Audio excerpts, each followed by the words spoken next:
Welcome to the Hard Skills Podcast and Show with me, Dr. Mira Brancu. On this show, we discuss how to develop the nuanced, hard skills needed to become an exceptional leader who can drive significant systemic change to make real impact. I work with leaders in healthcare, research, STEM, and other technical fields working toward that goal, but we also go beyond that to other industries as well because it applies, right? Now, this is the second season as a reminder, so we're naturally focused on the second stage of my strategic leadership pathway model, developing leadership identity. So today is a perfect guest for this particular topic. We're speaking with Dr. Greg Pennington on your signature leadership, your leadership signature, okay? How you map your personal pursuit of influence and impact. He's created a framework. I'm super excited to learn from him. So welcome, Greg. Thank you very much, Mira. It is my pleasure to be here with you and just looking forward to having a great conversation with you. Absolutely, yeah. Now, as a reminder, everybody, we value evidence-based practical solutions. So be ready, take notes, I always do, reflect deeply, and identify at least one small step to further develop your hard skills muscles based on what we talk about today. Let me introduce Greg's background. Dr. Greg Pennington is an expert in leadership and team development and is the managing partner of Pennpoint Consulting Group. And his mission is to help you be the leader you imagined you can be.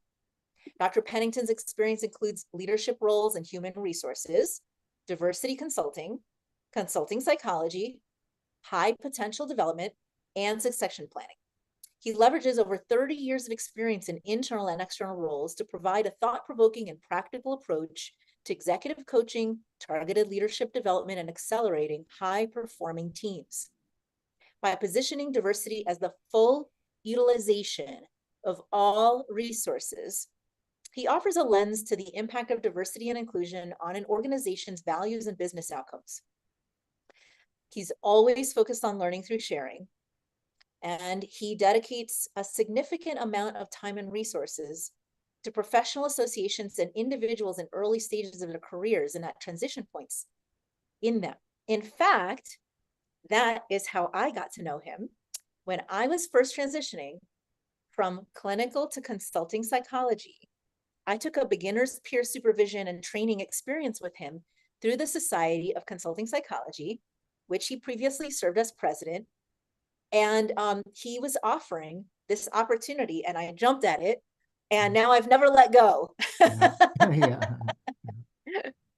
So welcome, Greg, to the show. Thank you. Thank you again. And it's been a pleasure, even obviously from that very beginning when you showed up in that group coaching, counseling, support circle. So, and I said then, I'll always keep saying, it's what makes it worthwhile is it being a two-way street. So whatever you got from it, just trust I got something from it as well. Awesome. Yes. It's always wonderful when you can find that mutually beneficial experience with somebody. And I had another mentor who said the same thing when I was telling him, I felt so grateful for everything that he sort of poured into me. And he's like, Mira, you do know that this was mutually beneficial. Yes. And I got as much out of this as you did. Yeah. And I was like, oh. Yeah. So. But it's true. Yeah. Okay. So let's ease into this conversation. All right. With something simple, a simple conversation. I like to just chat a little bit. I'm on travel right now. I'm in Denver for a team development engagement. It's about 30 degrees colder here than it is where I live, and I suspect where you live too, Greg, which is even further south than where I live. Yeah. So this is on my mind as a fun question to start with. What is your ideal weather? Oh my.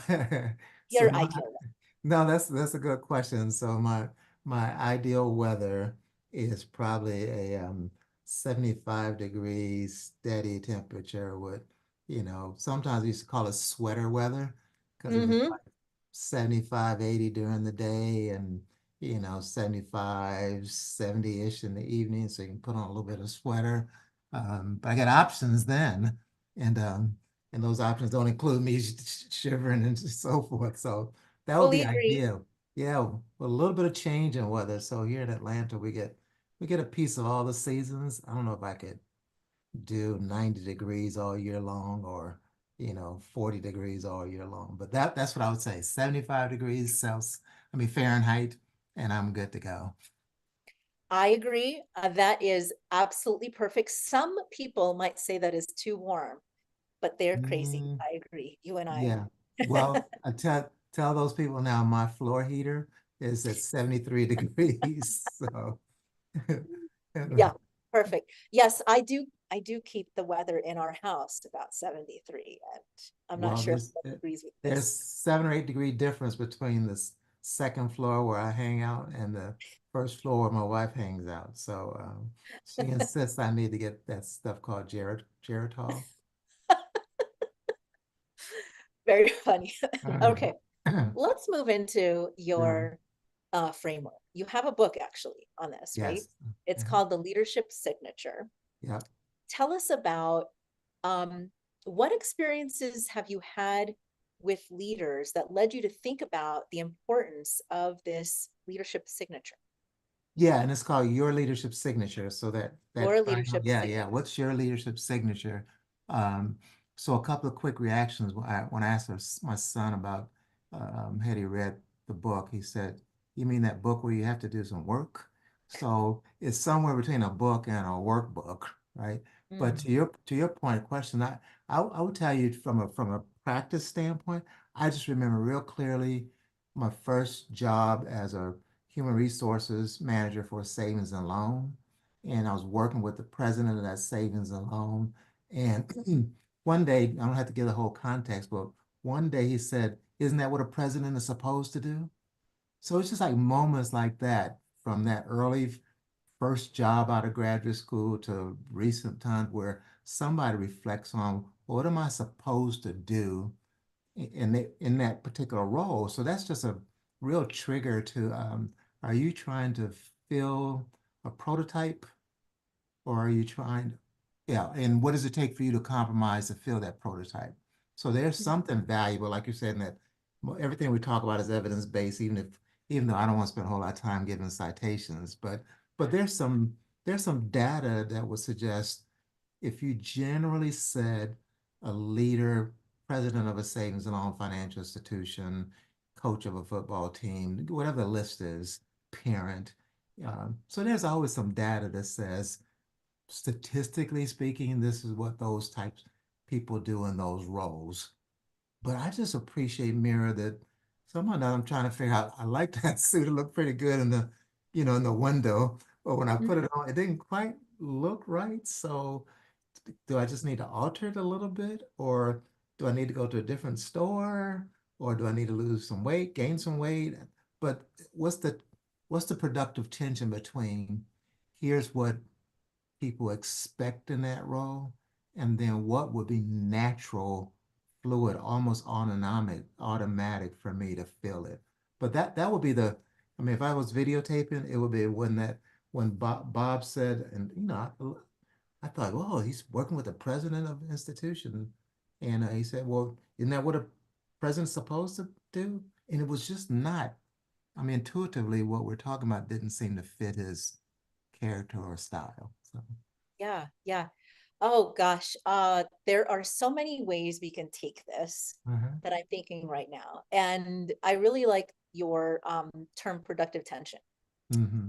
Um, because for me, the reason that I'm so interested in developing leadership identity is usually a lot of people come to me, and usually they're women in leadership Mm-hmm. with tension. It's not feeling productive, Yeah, yeah, right? But it's tension around the messages that they've heard or seen about what a leader is supposed to be, yeah. as you say, and whether they believe they can fit that mold Mm-hmm. or whether they um, want to fit that mold. Yeah. Um, and I guess I'm wondering, um, how do you see productive tension? What what is productive tension? Where can people sort of Yeah. find that feeling of like this is good tension? It's the Yeah. right amount of tension. It's not so much where I'm questioning, like, do I even belong here? Yeah, no, I mean, that's a helpful question for me too. So if I was to put a number on it, it's probably in this 50-50 arena, right? So so I'm giving up something, and what do I get in return?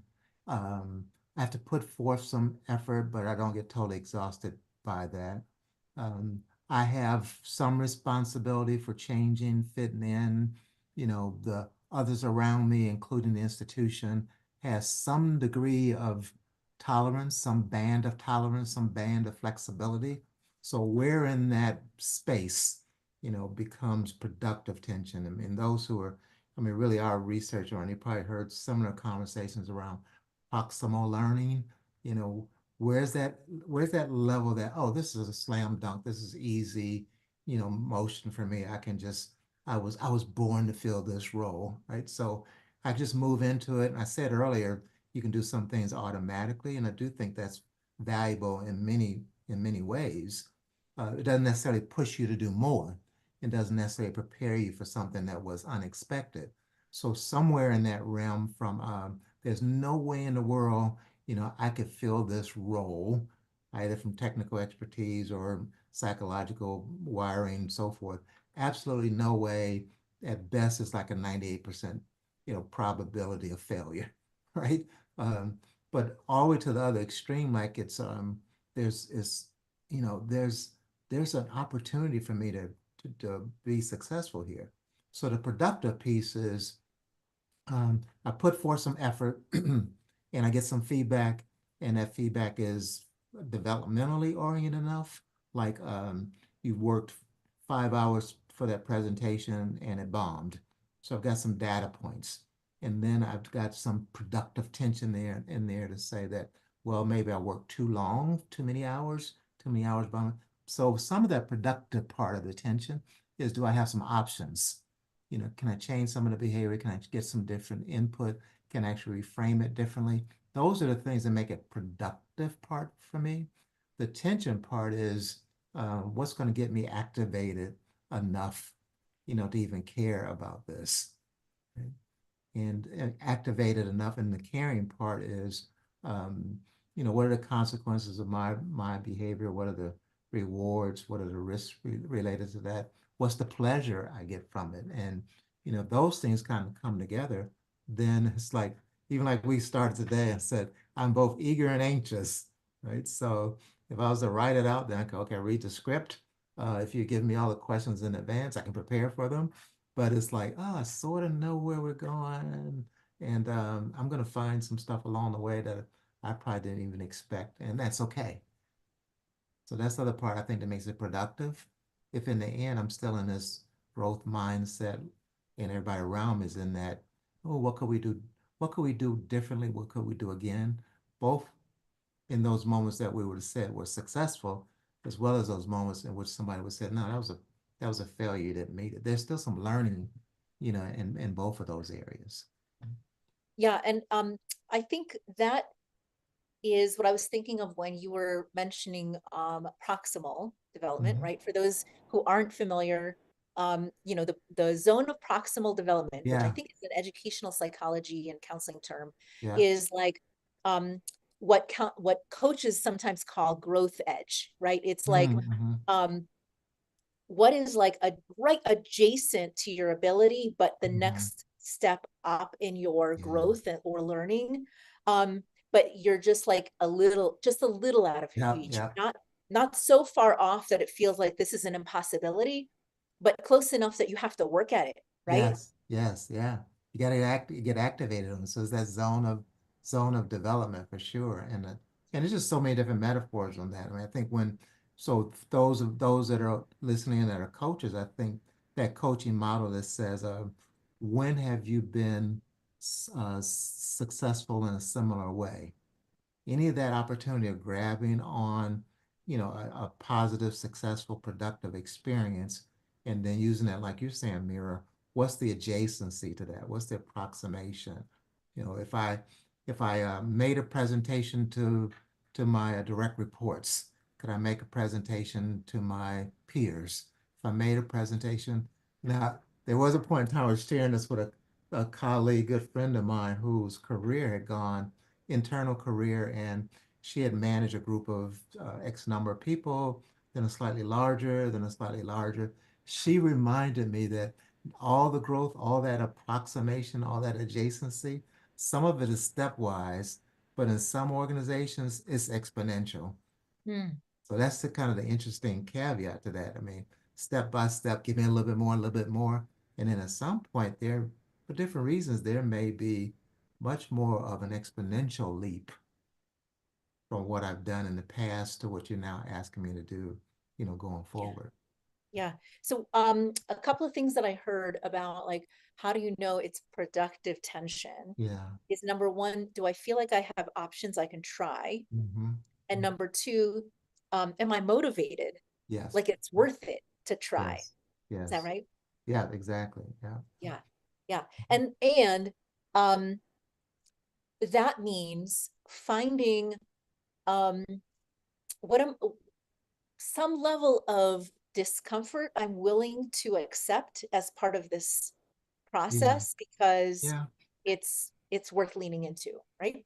Yeah, yeah. I think that what I would add to that list of the two that you offered, Mira, would be the productive part of productive tension would be being in some kind of environment meaning, you know, in connection with at least one other person, but all the way up to some, organizational culture. But if I'm in that kind of environment that adds that other level of support. So those first two are in some ways pretty internal.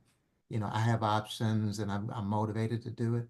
But the truth is, we do want some reinforcement, from that other person or others around me. So I do think that's absolutely, true as well.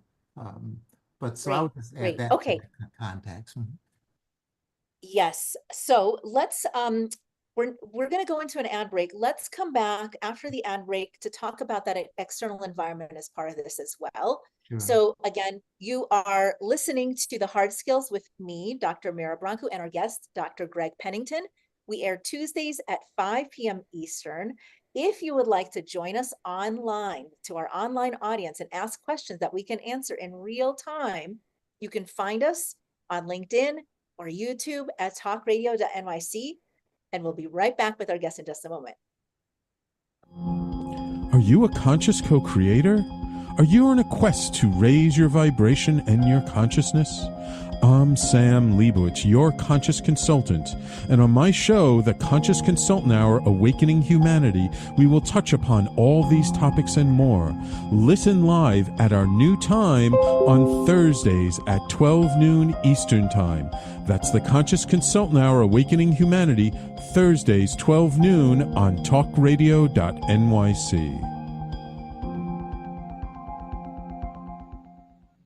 Are you a high-achieving, growth-oriented leader? Are you interested in developing your authentic leadership while creating a healthy, inclusive workplace? Hi, I'm Dr. Mira Bronco, host of The Hard Skills on talkradio.nyc at 5 p.m. Eastern on Tuesdays, where we discuss how leaders develop the hard skills needed to make a greater impact.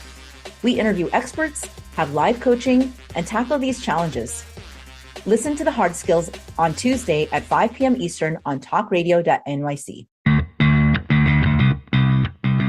Are you a business owner? Do you want to be a business owner? Do you work with business owners? Hi, I'm Stephen Fry, your small and medium-sized business or SMB guy, and I'm the host of the new show, Always Friday.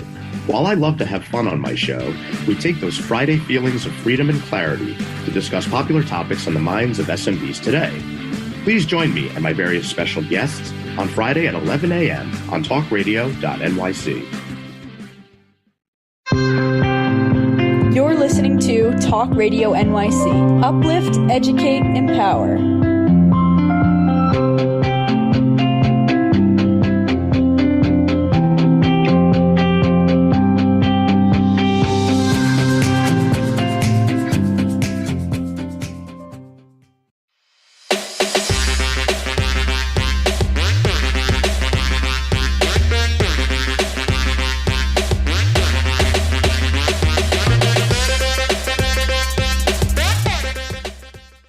Welcome back to the Hard Skills with me, Dr. Mira Bronco, and our guest today, Dr. Greg Pennington. Now, because we're always authentic and real on this show, I'm going to say we had some serious technical issues in the background that hopefully none of you knew about, but our production person, our engineer Logan, lost power for a split second, and I'm conversing, chatting on the side while I'm having a conversation with Dr. Pennington, hoping everything was okay and that people were still able to hear us. And when it comes to leadership, sometimes that is exactly the way it goes, right, That's a Greg? good point. Good point. Sometimes you are looking like a duck and everything's rolling off your back and Yeah. everything's chill, but you're paddling underneath the water like crazy Yeah. because something is happening that you're not wanting to make any waves about. And that's exactly what was happening here. Yeah, definitely. Yeah. Okay. So we were getting into this like really interesting conversation about your leadership signature. This is Greg's framework, and how you think about that productive tension between finding sort of meeting the sort of ideal expectation or perception of what a leader should be based on your experiences versus what it makes sense for you to be like as a leader. And, you know, some of the things that we talked about were being able to know your options, being able to feel motivated to lean into some of that question or tension or unknown, and try things out. And then also, though, recognizing your external environment. So let's talk a little bit more about that, because I think this is really important. What is it about the external environment that is important to a leader being able to truly develop their leadership signature? Yeah, I think a couple of things. One is, well, and before I even answer, I would say, when I talk about external environment, I would include uh, that environment of origin. So how did you grow up? You know, because that's really kind of the foundation of defining, you know, leadership and where you're going to get your feedback, your positive reinforcement, and so forth on it. But then the environment part to me is this calibration of what I thought I was doing and what I expected as an outcome, and what's the feedback that I need to tell me that I'm on track, right? Now, even saying it that way, maybe begs the question of what do we mean by leadership? So for me, and again, we can do libraries full of things about defining leadership. So for me, it really is somehow or another captured in the intentional exercise of influence to impact the way others feel, think, and what they do. So this intentionality of effort. It's not accidental, you know, that I don't think that falls in the category of leadership. It isn't title. It isn't self-centered. And so that notion of what am I trying to impact and who am I trying to impact um, just absolutely underscores that I can't do this in a vacuum.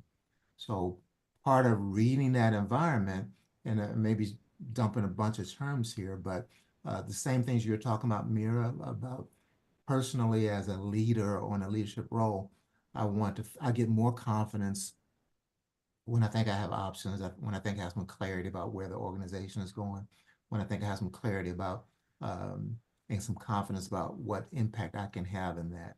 And all that just gets magnified and replicated with people around me, because that whole definition of leadership and has to do with impacting others. So to the degree I can read, and let's give some perhaps stark examples. Um, those organizations that we would put in this category are as totally bottom line oriented, you know, it's all the numbers, be productive. That's a set of environmental clues that impacts some leadership in different ways. Not totally to the exclusion, but I need to know that in this environment, the question is going to be, how much money did we make? How much money did we save? Even if part of the conversation is how diverse are we? How are we treating people? But I need to have some sense, think about emotional intelligence from an organizational standpoint first. I need to have some sense about what is this environment you know, what are the goals and objectives and missions of this environment? And I said a little bit before the break too, what's the band of tolerance for that organization to do things differently? You could say do things differently because for the organization that's been successful for the last 50 quarters in a row, or the one that's been unsuccessful for the last 50 quarters in a row. There is something about what's the appetite for doing something different. And so as a leader, somebody come in trying to influence and impact this organization, I somehow now they need to know, well, they don't care about the money that they left off on the table because they're making so much money anyway. I've worked with some organizations where they didn't care about the money that they were leaving on the table or losing because they're about to be sold anyway. I mean, so some of it's that nuance of what's needed. Same thing about the individuals around me in the team. And I have a client I was talking with yesterday who said that, and this is so common, a newly hired senior person, if you ask them, at some point they may say, I was brought in to be a change agent. And then they might want to laugh and say, but nobody told the people that are working for me that I'm the change agent, right? So I come in with this passion and this permission to make this difference. But I have to understand that I have somebody who's working with me that's been doing it for 30 years, and the last 15 leaders that he or she had said, don't worry about Mira, you're doing a fine job. Now, I come in wired to change things in a hurry, and then they are not ready to roll. So now I have to have this mindset of, can I see what they see, feel what they feel? And I go back again to what are my options? So if I have options about how to get them on board, I'm just going to be that much more effective in the long run, versatile in the short run. And then I think also more impactful as a leader because part of me on the leadership piece is certainly not just doing it myself, though over the years I've come to accept that by various measures, I resisted this for a long time, but by various measures, I happen to have this high need for power. Now, I can say that comfortably because sometimes I say that's the same as having a high need for influence. But if you really want to cut through it, am I driven by the need for power/influence? Are you driven by the need for affiliation? Are you driven by the need for achievement? I need to be clear about what really is satisfying my itch and my urge and my motivation. Then I've got to be able to have some degree of flexibility, some diversity of my options because I've got diversity of resources all around me to be able to adjust to that. That's part of what I mean by the environment. It's the organization, it's also the people, and then layered into both of those is kind of this tolerance, exception, absorption rate for doing things differently than before. Yeah. So I'm hearing a couple of things. Person fit environment for leaders is important. Yeah. And clarity of, do you have enough clarity of what the organizational needs are, the clarity of the impact that you can make? And I really appreciated that your definition of leadership around influence and impact did not necessarily have any piece of it that involved positional power necessarily. You Right. can Yeah. influence from anywhere, really, Yes. as long as you're put in the right position with the right environment and a charge. Yes. Yes. Yeah. And that's intentional as well, right? So that's the other part of it because I don't know if I would get check marks for effective leadership if someone's literally said, and by observation, we saw that, they came in and did what they're going to do, and people looked at it and took something from it. I don't know if that's would fall in my category of leadership.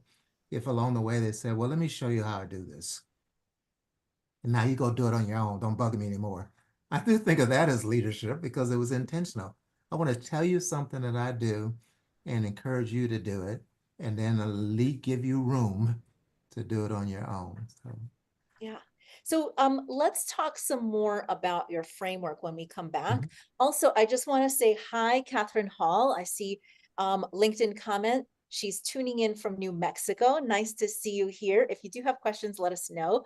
But thanks for tuning in. So you are listening to The Hard Skills with me, Dr. Mira Brancu, and our guest, Dr. Greg Pennington.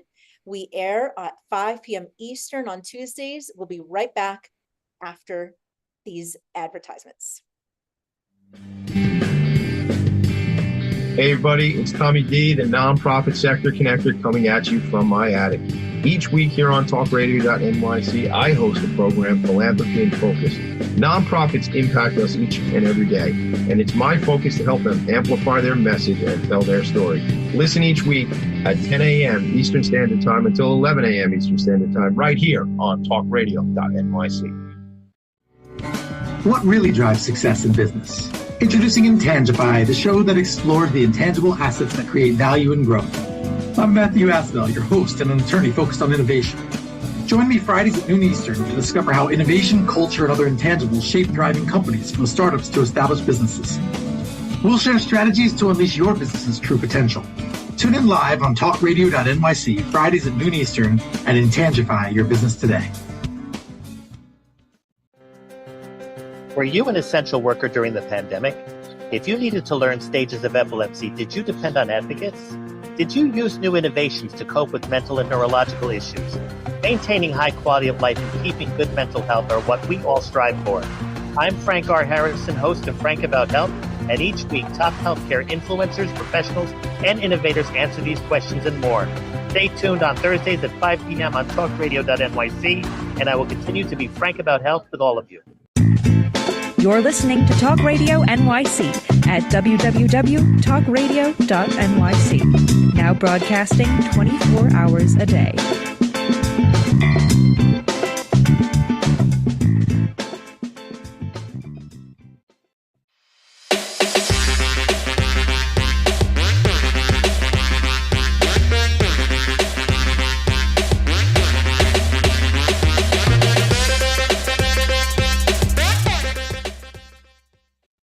Welcome back to The Hard Skills with me, Dr. Mira Brancu, and our guest, Dr. Greg Pennington. Now, we have been talking about the right stage and circumstances for how to lean into leadership and how to find that productive tension when it comes to finding that leadership identity and a leadership signature. So I would love to hear more about, Greg, how you help leaders specifically think through and develop their leadership signature as they're thinking through all of these things. There's so many factors to consider. I know you have a 6-stage model as you help people work through the workbook. So I'd love to hear a little bit more about how you help leaders either through the workbook or just through your coaching and work with them. Sure. And the book/workbook really was my efforts to put in one place what I found myself consistently doing over coaching engagements. So it really is me in print and me working with others in print. But let me go quickly through those 6 stages with a little bit of why they're there. And we've been talking about the first one, which is, how do you even define leadership and what have you come to expect in that definition? Now, the pathway for people doing that, for me, that has worked has been to have them talk about real life examples of leaders that they've experienced and doing that in a fairly detailed way. And I say leaders that are experienced. I don't want you to talk about Lee Iacocca if you never worked with him or for him, but real people, because it's just much more genuine data that has embedded in it all the emotional attractions that you had there. And every step really is driven by this notion of patterns. So who are the 3 leaders that come to mind? And then what's common about them? What are the patterns you see in them and how do you define them? So the definition I gave earlier really is mine. Others may have something that's very different, but I think you start off by saying, what do I even mean by, leadership? So that's really the first stage. And then the second part of it is, and people talk so much about this, why? What's the mission? What's your personal mission? I never thought of myself as a natural born leader. I can give you examples early on where, why are they calling on me? I'd just rather sit in the background and leave me alone. So there's something, that activation of all our behaviors and energies that I think fall in that category of why do you do what you do? Not what do you do, but why do you do what you do? And some of the work in there in terms of pathways on there is, I don't know, there's just lots of different questions. I mean, what have you been doing all of your life or most of your life, when you have downtime, when you have discretionary time, what are the things that you do that you suddenly realize, heck, it's been 2 hours. I didn't realize that there's something that I'm wired to do as early as you pick them child development people. Maybe it's as early as 3, 4, 5 years of age, but there's something that gives you pleasure. For me, and we could talk more about this, I've been doing judo since I was 10. I've been drawing since kindergarten. I've been dancing for probably the last 40, 50 years. So, but all those things become metaphors for how I do coaching and how I look at organizations. But they're also sources of satisfaction. And so if I was to dissect any one of those, there's something about taking patterns and creating something out of those patterns, like we said in the early music. What are those specs and how do they work together? So there's something that's pleasurable about, for me, whatever the personal pursuit is, professional or passion pursuit is, that's related to, what do I see? What can I add to it? How do I pull these things together? So the mission, your why, is that second part there. And I do think in the work that we do, Mira, sometimes people would say, I just assume be an individual contributor, than a leader. So it's such a critical, in some ways, an obvious question, but in some ways, many ways, a critical one. Why do you even do this? The Can I third, ask you something about sure. that before we get to the third? Um, I feel like you need to know yourself well enough to know why you do the things that you do. Well, And I'm sort of curious. I Yeah, go wouldn't ahead. disagree with that. I would just say that, and I'm leaning on this because I have a 4-year-old grandson and a 1-year granddaughter. But I do believe that early on, you're getting patterns of satisfaction. So the know yourself part of it, I think, is always a valid question. I also would say that sometimes when I've asked people to say, give me three examples of, and make it even work related. Give me 3 examples at work that you would say would be your highlight reel in terms of, I was totally satisfied with that. So it isn't even necessarily them saying, well, when I was the leader of this, or when I had this special project, is somewhere by the time they get to the third one, they will say, oh, it seemed like in every one of those, I Mm, was most excited. So it's to know yourself. Sometimes that know yourself is just waiting for you to put those specs on the paper. And then when you yeah, step back and you say, oh, I used to think that it was 3 dots. It's actually a triangle.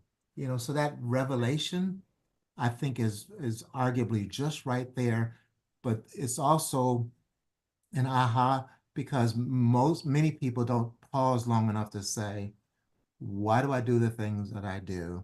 And what is it about those things that I actually am trying to replicate in every other thing that I do? So good point. Do I know myself? And happens at various times, but if you think knowing yourself is related to, um, I am inclined to go after things that give me pleasure, and I'm disinclined to go after things that give me pain. And if you are older than 5 or 6, you got through the terrible twos, you got ample data to begin to answer that one, especially if you don't answer it in the context of a specific job or role. It's in the yeah, yeah. context of you as a So person. you help people get to look at their data points and see Yeah, what's the yeah, pattern there. yeah. Mhm. And just asking the question is part of that part of it. So um, I do recognize that this third one is that leaders have to have some vision, be able to see what's not there or see what's on the horizon. And that's not really mystical. Um, I think there's a truth. If people believe that part, then the question becomes, where do you get the data points?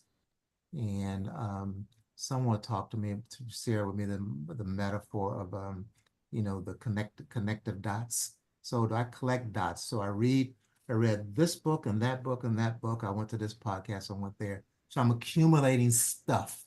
So in the process of working with people, I would ask, well, what do you usually read? Where do you get your dots from? Where do you get your pixel dots from? Um, Now I work with a CEO, and when we did the talent reviews, the least obvious question he would always ask was, I wonder what she reads, which I thought was fascinating because the truth was when I talked to many of those executives, some of them only read technical journals. Some of them read, I mean, it's just isolated, limited stuff, but I find that a fair number of senior leaders read autobiographies, read fictions, it's something that stimulates your thinking, which gives you the platform. And as someone who's reasonably creative from the drawing standpoint, um, I sometimes used to think that people just magically pull things out, but it's more factual that I've seen something and I unconsciously connect them together.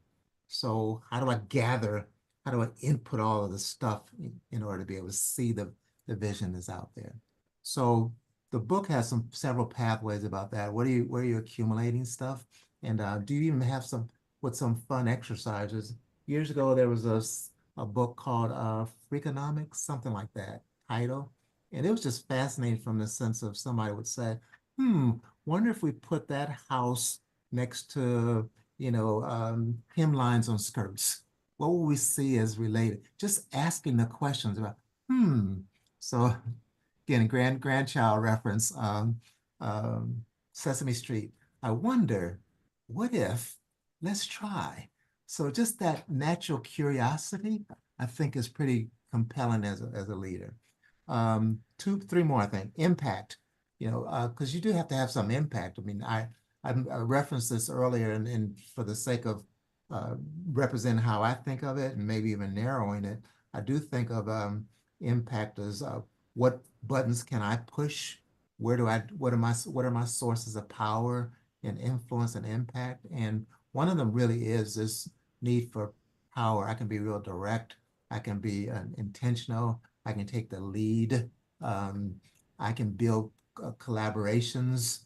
I can make people feel safe. Number of those things. So in the book and in the coaching engagements, I will talk about give me some examples. So all of this is around, give me some examples. What are some real live experiences that you've had? Give me 3 examples of you trying to convince someone to do something different. What did you say? What were you thinking? What did you do? And then you can dissect that one. You can do some thematic analysis of that. You can do some, patterns in that. And so sometimes it's very oriented to words. If somebody says that, well, in this instance, I want to make sure people felt good. Or in this instance, I want to make sure people were clear about what we were working on. Just that subtle difference gives the person some other feedback about, the things that come to your mind about when you were demonstrating leadership happen to have these similarities. If that's true, then how could you be even more intentional about that one? Because that's the natural part, part of your leadership signature piece on it. And then the capability is the next one in it for me, because as a leader, I think we're all challenged to get more from more. Um, I want to get more out of more people. I want to fully utilize all my resources. This is the most explicit connection to me about diversity, because I have a diversity of orientations, a diversity of whys, I have a diversity of experiences, and the list goes on and on. If I have diversity, I'm guaranteed to have more complexity.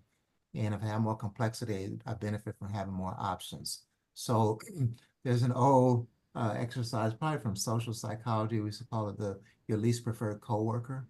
So from a practical pathway standpoint, sometimes I'll ask leaders, say, well, let's talk about the last 3 teams that you had, whether you inherited them or not. So give me their names, who are they, and tell me if you had to choose someone to lead this really important project, who would be your most preferred person, right? So you stack them up, right? And then to the degree somebody can see an opportunity to utilize all of them, then that's a higher level of capability, fully utilizing all of my resources. But some people are pretty obviously, when they do the listing, I don't know what to do with Mira. I don't know what to do with Greg, or, I'm not going to put them on a project because that's a limiting part. And again, if I see that, the next part for me, I'm kind of figuring out what your signature is, are you wired to build capability? Right? Are you a leader as coach? I work with someone who said, well, my metaphor for leadership is coach, like athletic coaching. The truth is he was really autocratic, close to that one of those bully bosses. And so I said, as a coach, are you are you, how are you as a game coach compared to a practice coach? And he paused for a second and said, well, actually, I'm much more a game coach. Difference being, if you didn't make the block, I pulled you out, put somebody in. Practice coach, what happened on that play? What were you missing? So they were clear about their style, less clear about the implications of it and the limitations of it. So you get some of that pieces there as well. Yeah. Awesome. Let's continue the conversation about being wired to build capability after the next ad break. You're listening to The Hard Skills with me, Dr. Mira Brancu, and our guest, Dr. Greg Pennington. We'll be right back in just a moment. Are you a high-achieving, growth-oriented leader? Are you interested in developing your authentic leadership while creating a healthy, inclusive workplace? Hi, I'm Dr. Mira Brancu, host of The Hard Skills on talkradio.nyc at 5 p.m. Eastern on Tuesdays, where we discuss how leaders develop the hard skills needed to make a greater impact. We interview experts, have live coaching, and tackle these challenges. Listen to The Hard Skills on Tuesday at 5 p.m. Eastern on talkradio.nyc. Hey everybody, it's Tommy D, the nonprofit sector connector, coming at you from my attic. Each week here on talkradio.nyc, I host the program Philanthropy in Focus. Nonprofits impact us each and every day, and it's my focus to help them amplify their message and tell their story. Listen each week at 10 a.m. Eastern Standard Time until 11 a.m. Eastern Standard Time, right here on talkradio.nyc. Are you a business owner? Do you want to be a business owner? Do you work with business owners? Hi, I'm Stephen Fry, your small and medium-sized business or SMB guy, and I'm the host of the new show, Always Friday. While I love to have fun on my show, we take those Friday feelings of freedom and clarity to discuss popular topics on the minds of SMBs today. Please join me and my various special guests on Friday at 11 a.m. on talkradio.nyc. You're listening to Talk Radio NYC at www.talkradio.nyc. Now broadcasting 24 hours a day.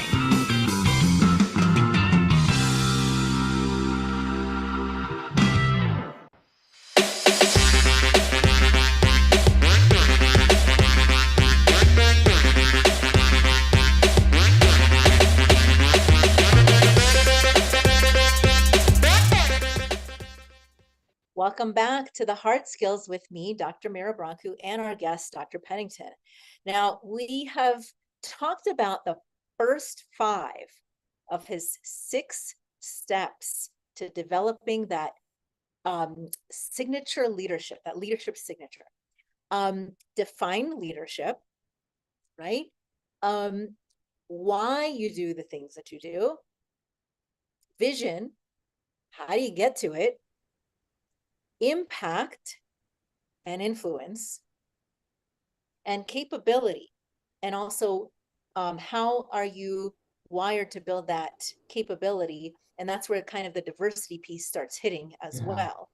Yeah. There's one more piece that's left. What is that last piece, Dr. Pennington? The last piece is, what is your legacy? And that was interesting in that, can you actually define your legacy? Do you purposefully build it? And maybe there's an argument for both of those. The truth is that others talk about your legacy. So what difference did you make to whom? And what is said about you after you're gone? Or what have you set in motion that survives your transitioning, afterwards? So on the legacy piece, that's probably the least self-centered one in the book, but but the push in the book is to get a sense about what would people say about you, right? Or what in the organization still exists about you. And so that's been fascinating too, to get people to say, my legacy, I see it in the people that were left behind after I was gone. Here are the systems I put in place. So that list is a really more sobering in the sense of, and it's in some ways a transition from the personal responsibility that's implied in everything else. What's your signature? What have you done? How do you impact? And so it's an intended or noticeable shift from after you've done all you can do, what difference did it make in the eyes of others? And that's a humbling piece of it, Mira, for people to say, oh yeah, she was here or he was here, but I don't remember what they did. Um, Now, can I predict that? I don't know, but maybe that goes back to where we started, that productive tension. Am I doing this for me? Am I doing it for the organization? Am I doing it for this moment in time? Or am I doing it for some, continuation of time after I'm gone, after I've moved on? Yeah, and I think what's important here is intentionality, right? Yeah. This is really what we're talking about in terms of how you help leaders, how I help leaders. What we try to pull out is if you're going to get all the way to that legacy piece, you do have Mhm. to be intentional all the way. And Yeah. if you're going to be um, intentional Mhm. about um, what's important to you, why is it important, Mhm. how do you go about doing it, you will get there. Yeah. But it does take slowing down and thinking through. And that's exactly, it sounds like what you help leaders do through your book, through your work, is helping them slow down and think more intentionally around their leadership signature. Yeah, yeah, yeah. And hearing you saying it too, Mira, just reminds me and pulls out even more explicitly that each one of those steps is, contributing to each of the other steps. My vision really should include, we can do some things now, or I can see some things that are happening in the next 3 months, 6 months. How far out can I see beyond that? Because that does inform and influence everything else I do. How far can I see? And clearly the capability part is that as well. I mean, sometimes I talk about, and in this interaction, sometimes we talk about delegation.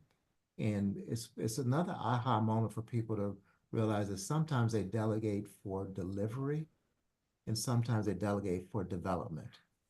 I'm Mm-hmm. going to give a project to you because it's due on Friday and the board just can't take any mistakes. I'm going to give another person a project that they can stumble with, but next year, next quarter, they have that much more capability. So even in the capability arena, there's a legacy focus. If we think about legacy as continuity and a sustainability. Absolutely. Absolutely. So, Mhm. what is one thing you would like people to take away, and where can they find you if they need more? Yeah, I think what I would love for people to take away is that um just I would love for people to take away accepting the fact that I have some agency about what happens to me and what happens to others, and I can do it in a genuine way that really does represent my signature, my style, and there's some value in me bringing my whole self to this and making a difference in that regard. And people can find me. I'm so easy to find. So if my website is pinpointconsultinggroup.com, there it is. And There it is. Isn't it gorgeous? If you're watching live or if you're going to watch the recording, here it is. I'm always drooling over his website. I really, Obviously, he adds his own artistic spin to everything, so it's just beautiful. yeah, and it feels like me too. Even the PCG, Pinpoint Consulting Group, passion and commitment lead to growth. And Pinpoint as in Pennington, I can go on and on, but that's certainly is an example of somebody who's a little introverted and somewhat humble, saying, I want to find the blend that says I'm confident and proud of myself without it come across as cocky. But that's where you can find me, and LinkedIn as well. And don't hesitate to reach out to me, call me. I try to respond. I probably respond to 95% of the people who say, do you have a minute? So would love to get connected and stay connected to any and all of you. Awesome. Thank you. Again, that's Penn, Mhm. Pennpoint consultinggroup.com. You can find him, or of course at LinkedIn. So Yeah. thank you, Dr. Thank Greg you. Pennington, for being on the show. Thank you. It's been my For pleasure. those of you looking for a structured, results-driven method to develop your leadership identity and effectiveness, especially a women-centered group, applications for our 2024 Tower Scope Leadership Academy, as a reminder, are open through January 22nd. You can head over to our website, www.gotowerscope.com, click on Leadership Academy. If it seems like a good fit, I would recommend not staying in your head, wondering if you should apply. Just apply right away. Set up the interview early, because we do make decisions as we begin interviewing, and we have limited slots. So you might as well just try. So, audience, what did you take away from our conversation with Dr. Pennington? And more importantly, what's one small change you can implement this week based on what you learned from Greg? He shared a lot of implementable, practical things that you can start right away. And you can also buy his book and work through it, because it's a workbook. So what's one small thing, one small change? Share it with us on LinkedIn at Mira Brancu or at talkradio.nyc, so we can cheer you on, as also at Greg Pennington. We're also on Facebook, Instagram, Twitter, Twitch, at talkradio.nyc, all over the place. But LinkedIn is where I live. I'm pretty sure it's where he lives online. So come join us there. In addition to being a live show, we're on iTunes and Spotify. Come join us there, leave a review, share with others. And thank you to talkradio.nyc for hosting. I'm Dr. Mira Brancu, your host of the Hard Skills Show. Thank you for joining us today with Dr. Pennington. Have a great rest of your day wherever you're tuning in from. Thank you, Greg.